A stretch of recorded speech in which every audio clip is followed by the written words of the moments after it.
evening. My name is Ashley, and the business I chose is actually Cinnabon. I decided to go with a franchise. Now, how many of you have tried a Cinnabon cinnamon roll? Okay, so quite a few of you. You're definitely missing out if you haven't. I suggest that you go try one soon. My personal favorite is the caramel pecan line. They're just completely awesome. My presentation is going to start off with sort of the background into Cinnabon, who they are, what they're about, and then go into some projections, financials, and why I think we should bring one to Blue Springs, Missouri. Okay, now Cinnabon first opened its first store in December of 1985 by Rich and Greg Conan of Restaurants Unlimited in Seattle, Washington. They wanted to create the world's best cinnamon roll. It took about 3 months to put together the perfect recipe and many trips to Indonesia to find the perfect cinnamon, which they used in the Makara cinnamon. Now, cinnamon is your escape, your mini vacation, and your frosting in life. This is behind the motto of life needs frosting. Basically, what Cinnabon is saying is they know this isn't a daily or even a weekly treat that customers are going to try. It's a gourmet product that you need to treat yourself to in those special circumstances. Also, Cinnabon is very invested in the Daisy Foundation. This is a story that I found very interesting. Daisy Foundation stands for Diseases Attacking the Immune System, and the story is of Patrick Barnes, who died from this disease in 2001. The story goes that he had lost his appetite, so his dad brought him a Cinnabon classic roll. From then on out until his death, he would only eat Cinnabon cinnamon rolls. So I think that definitely says something about the product and how amazing they are. Also, there are currently more than 1,000 bakeries in over 40 countries, so they're expanding very well. And their vision is to be a global player in the snack industry and a best-in-class bakery and coffee shop franchise. So they're definitely expanding globally, and they're currently ranked number 65 on the 2013 Franchise 500 list. Now for the menu. Fortunately, I was able to get some numbers from my internship at World's Fun. We have a Cinnabon there. I was asked not to report on specifics such as profits, unfortunately, but as far as the general menu goes, the classic roll is currently sold at $5.64 and takes up 43% of their sales. So obviously their major sale is that classic roll. The caramel pecan bomb costs $5.87 and takes up 5.5%. So not as much, but a lot of people don't like that. You can kind of see why the classic roll would be the most popular. And then the 5-pack Senna sticks are $5.17 at 3.6%. And the new center of the roll, this is their newest product. It's basically bite-sized pieces of that gooey portion of the center of a cinnamon roll, and it costs $5.63. It takes up 4.7% of their current sales. And the average ticket price of this specific Cinnabon is approximately $7, just to give you an idea of what customers are typically spending there.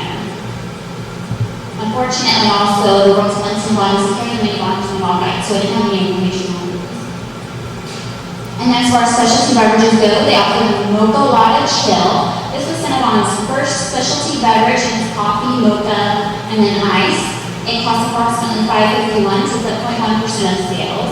You have the creamy chiladas, which they currently have in Oreo and Reese's, that cost $5.62 at 0.7%, and the regular chiladas that come in chocolate mocha, strawberry banana, and tropical blast. These cost about $5.47, take up 0.6% of sales. And then the tank enchiladas, I didn't have any pricing information on, but they come in lemon, raspberry, and orange mango.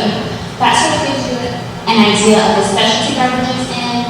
But as far as beverages in general, Cinnabon does sell just regular coffee, such as regular cinnamon, mint, and hazelnut.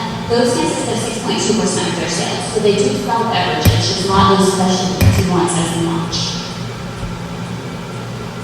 We're next going to talk about growth strategy. In an interview with the president, Kat Cole, she talked about several ways that they are promoting their growth. First is the grocery goodies. I know that many of us have probably seen these products in grocery stores. We have the International Light Coffee Creamer, brand Cinnabons, Cinnabon cereals, Toaster Strudels, muffins, and whatnot. There are many more products in the grocery market than what's just listed up there, but that is a huge way that they are expanding, and it is actually the largest part of their business outside of franchising. The second is the redesign. As you can see above, the before picture is basic tile, just sort of more like a Moran kind of bakery look. They've definitely updated it to a more modern, sleek design. It is more decluttered, and it also offers more beverage space for their specialty beverages as the previous design did not allow for that. And currently, about 25% of the U.S. stores have been redesigned. They're projecting 50% by the end of 2013. And according to several franchise owners who have gone through the redesign, they say that it has increased their sales up to 35% following the remodel. So this is definitely a sales growth strategy that is working. And then the third bullet point, the lower calorie products. How many calories do you think a classic cinnamon roll has? 880, very close. So it's definitely a lot of calories if you're wanting to indulge in one of these. The Combo also has 1,080. I was disappointed to find out, but they're still really good. So if you ever have that craving, but you just don't want to give in to that many calories, they now offer the Cinnabon, which unfortunately I'm not sure the size of it compared to the classic roll, but it is only at 350 calories. And the 5-count Cinnabon sticks are at 390. So if you're craving them, you can still have that lower calorie option. You don't have to get into almost 1,000 calories just to have one.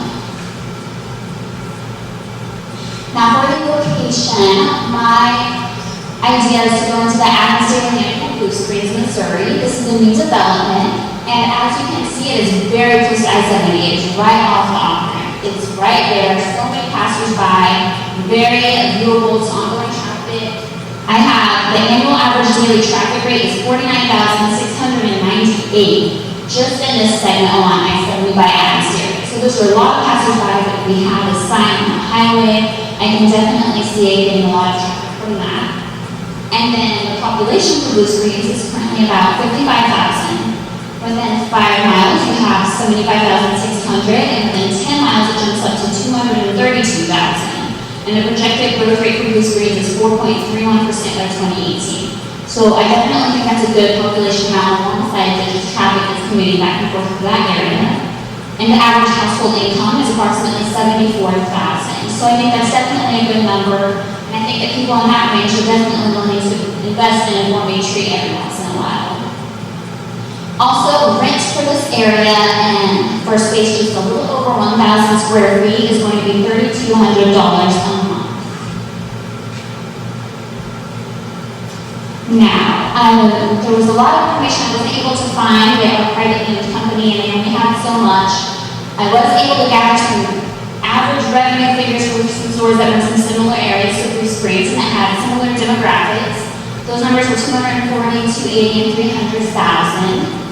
As far as the initial investment goes, the estimated total is $191,800 based off of research I had done. The initial franchise fee loan is $30,000, and then as well other opening costs, equipment, furniture, etc. For the estimated valuation, I came up with $225,000 using a 2.5-year-old supplier. I came up with this number based off of research, market, industry that I was able to find online as well. And then the 50% estimated gross profit margin I found online, it wasn't actually given by Cinnabon, but based off of some research that some people had done online, that's what they came up with. And also Cinnabon asks for 6% royalty of net sales. Now for my projections, I was able to come up with some numbers. The first estimated revenue I used based off of the average sort of revenues of stores in a similar area as ours. I took the yearly growth rate, which the average franchisee annual gross sales in 2011 were $362,800 versus $348,000 for 2010. So this gave a yearly growth rate of 4.2%. So I took that number compared to the revenues of the other companies in similar areas and basically went back over how long their specific stores had been open and went back to what I projected their revenues to be starting out. So this is how I came up with the initial revenue number, and I just made it a little lower than theirs. And then for years 1, 2, and 3, I took the yearly growth rate of 4.2%, and I cut that in half. I figured that would be reasonable for a new business starting off. Year 4, I jumped it back up to 4.2%. Estimated profits, I used the 50% gross profit margin. And then basically the return, this is showing how long it's going to take to get back your initial investment. So years 1 and years 2, you're in the red, and year 3, you should start making your profit.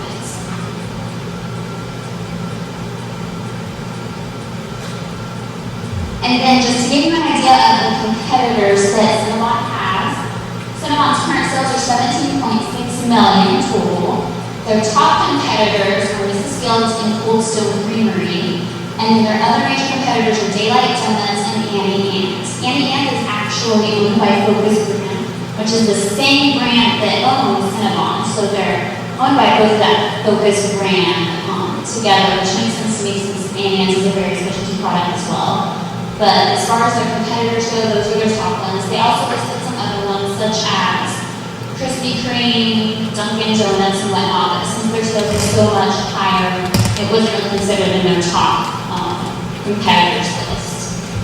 And then just something that really sets Cinnabon apart as far as their cinnamon rolls and why any other brand can't just make other cinnamon rolls and why they're made in the industry for that is because they have Cinnabon cinnamon.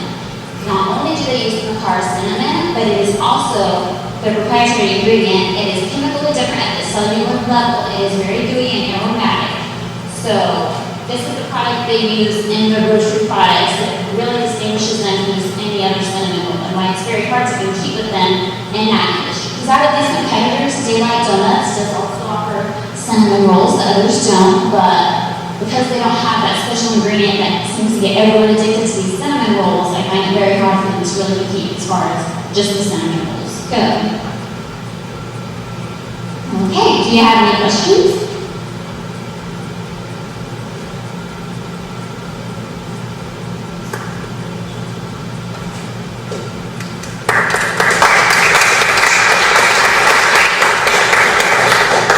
Actually, I have a ton of questions, so I'm going to just ask a couple and then pass it off. Can you go back to your projections?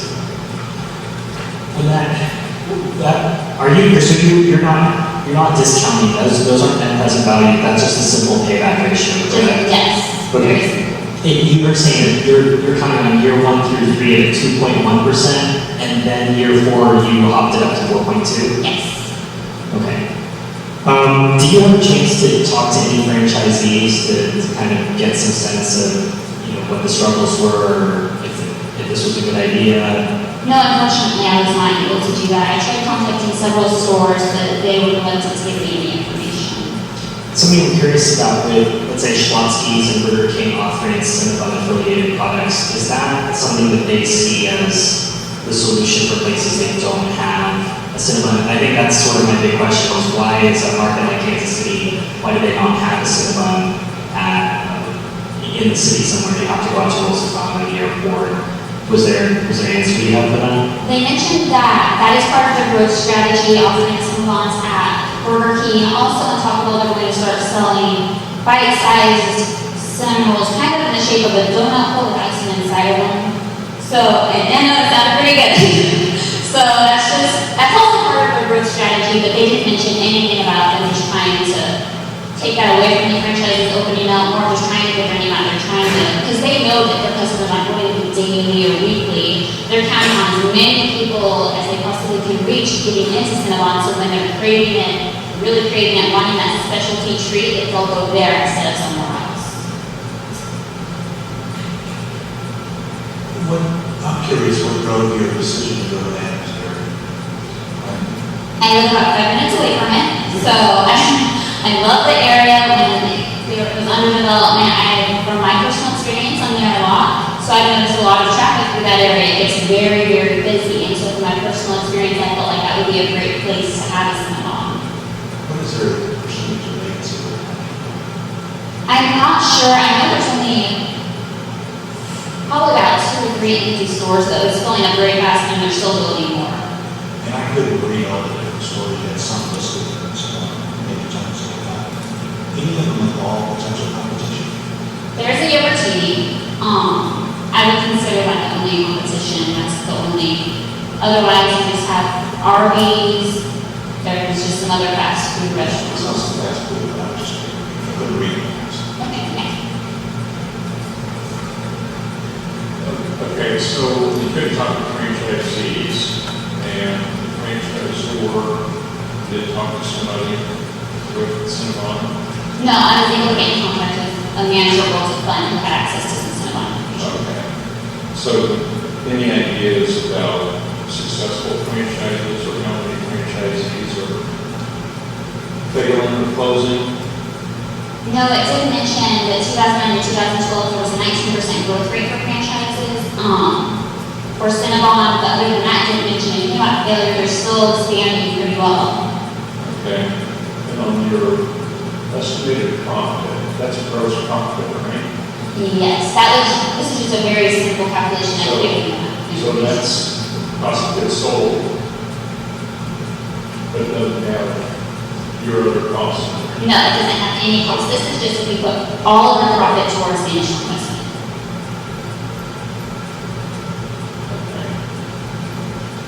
Well, you answered my calorie question. In terms of overall cost, do you have a staffing plan? How many hours a week would you be open? How many people do you need to run?